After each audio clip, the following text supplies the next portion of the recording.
Alright, welcome back to Dirt Bike Michigan. It's winter time, which means time to stud up the tires. This year I got a new product that's new to me. It's called GripStuds. It's a company that makes a very similar trelleborg looking stud with a nice paddle screw end here that goes in real nice to the rubber. You may have seen these guys in Dirt Rider. They had a ride up here recently, so we thought we'd give it a try this year. We're going to be hitting ice, maybe some races, woods, and seeing how these things perform. It's a stud that's a hardened steel. It's got a tungsten carbide insert. It's not a point, but it's got some edges on it that are definitely sharp. Goes in just like a regular cold cutter would, but the difference is, what I like is on your cold cutter you have a screw end, which is more likely to penetrate the inner wall depending on the height of your knobbies, whether you're putting these on an old knobby, a new knobby. The grip stud has got a flat end, which makes it a little less chance that something's going to penetrate through there if you go a little too far in, which I would say most likely you're not going to need liners for this type of application here. They're used on just about anything you can think of, from shoes, tractors, skidsters, motorcycles, four-wheelers. They got about 16 different sizes that you can choose from.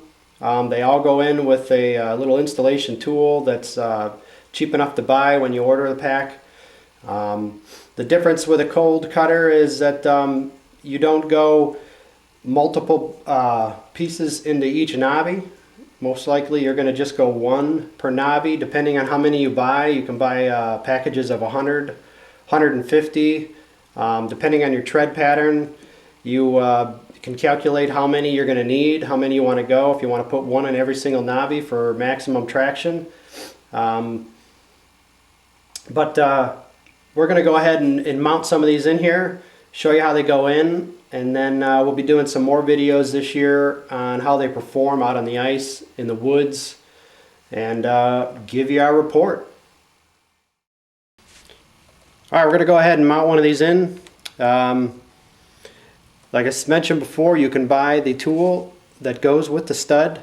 They do have different tools, so make sure you order the one that goes with the studs that you purchased, that's the size you purchased. But basically each stud has two little grooves and it fits right into the tool, so it gets a nice lock in.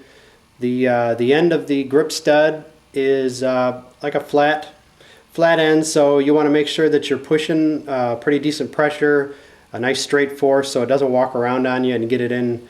Once it grabs, it goes right in. You can set your clutch, if you have one on your cordless drill, so that you get about the same depth every time. But they go in pretty easy, and show you how this one goes here.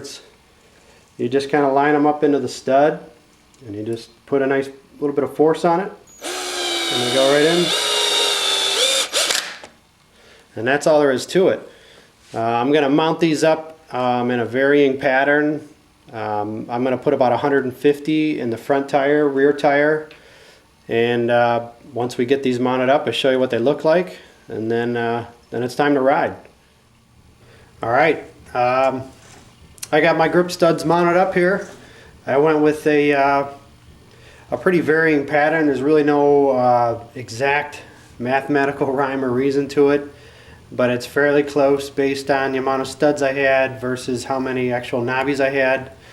I actually got a few left because I want to see how good this hooks up, and if I got to add a few more, that's what I'll do.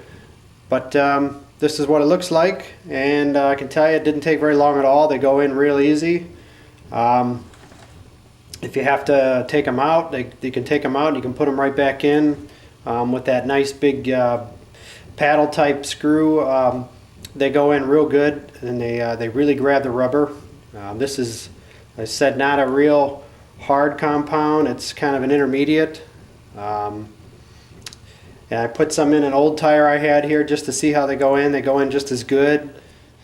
with that flat bottom that's on the screw here, it just gives you a little more confidence that you're not going to penetrate the tube inside. So I'm anxious now to go out and give these things a try.